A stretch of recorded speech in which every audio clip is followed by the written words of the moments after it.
को चाहने वाला राजा बोला, भगवान मेरे पास आपका दिया हुआ सब कुछ है और आपकी कृपा से राज्य में हर प्रकार के सुख शांति है, फिर भी मेरी कोई इच्छा नहीं है। जैसे आप मुझे दर्शन देकर धन्य किया है, वैसे ही मेरी सारी प्रजा को दर्शन दीजिए। भगवान बोले, यह तो संभव नहीं है। राजा को समझाया, परंतु प्रजा को चाहने वाला राजा भगवान से जिद करने लगा। आखिर भगवान को अपने साधक के सामने झुकना पड़ा, अपने भक्त के आगे हाथ बांधकर खड़े होना पड़ा और वे बोले, ठीक है, कल अपनी सारी प्रजा को उस पीछे वाली पहाड़ी के पास लेकर आना, के ऊपर से मैं दर्शन दूंगा। राजा अत्यंत प्रसन्न हुआ, बहुत खुश हुआ और वो भगवान को धन्यवाद दिया। अगले दिन सारे नगर में ढिंढोरा पिटवा दिया गया। कल सभी को पहाड़ के नीचे मेरे साथ पहुंचना है और वहां भगवान आप सबको दर्शन देंगे। दूसरे दिन राजा अपने समस्त प्रजा और स्वजनों के साथ लेकर उस पहाड़ी की ओर चलने लगा। चलते चलते रास्ते में एक स्थान पर तांबे के सिक्कों वाला पहाड़ देखा तो प्रजा कुछ उसमें से भागने लगी। तभी ज्ञानी राजा ने सबको सतर्क किया कि कोई उस ओर ध्यान न दे, क्योंकि तुम सब भगवान से मिलने जा रहे हो और इन तांबों के सिक्के के पीछे मत अपना भाग्य खो।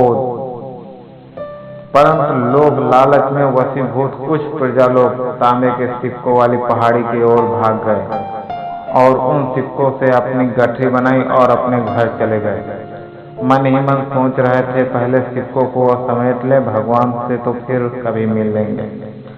राजा खिन्न मन से आगे बढ़ने के लिए कुछ दूर चलने लगा। चांदी के सिक्कों को आगे चमकता पहाड़ दिखाई दिया। इस बार भी बचे हुए प्रजा में से कुछ लोग उस ओर भागने लगे चांदी के सिक्कों की तरफ और उनको इकट्ठा करके घर ले गए। और मन में विचार चल रहा था कि ऐसा मौका बार बार नहीं मिलता है। चांदी के इतने सारे सिक्के फिर मिले ना मिले, भगवान तो फिर कभी मिल जाएंगे। इसी प्रकार कुछ दूर और चलने पर सोने के सिक्कों का पहाड़ नजर आया।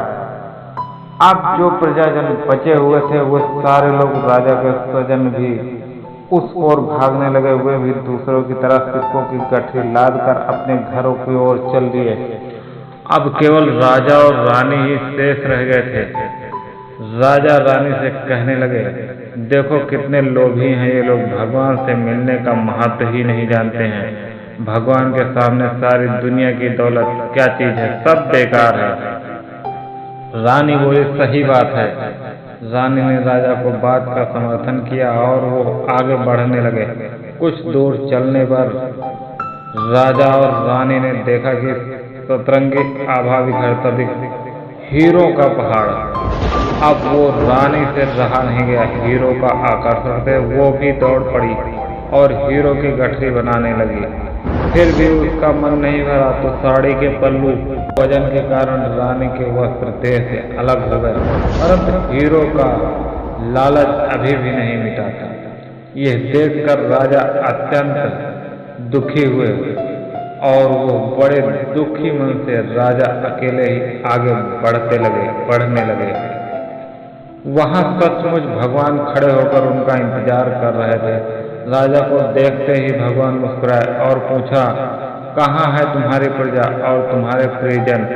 मैं तो कब से उनसे मिलने के लिए बेकरार हूँ, उनका इंतजार कर रहा हूँ। राजा ने शर्म और आत्मग्लानि से अपना सिर झुकाया। तब भगवान ने राजा को समझाया, राजन, जो लोग भौतिक सांसारिक सुख प्राप्त करने के लिए मुझसे अधिक मानते हैं, उन्हें कदाचित मेरी प्राप्ति नहीं हो सकती है और वो मेरे स्नेह का आशीर्वाद से वंचित रह जाते हैं। जो आत्माएं अपने मन से और बुद्धि से भगवान पर कुर्बान हो जाते हैं, वही भगवान को पाते हैं। जो प्राप्त है वो पर्याप्त है, जिसका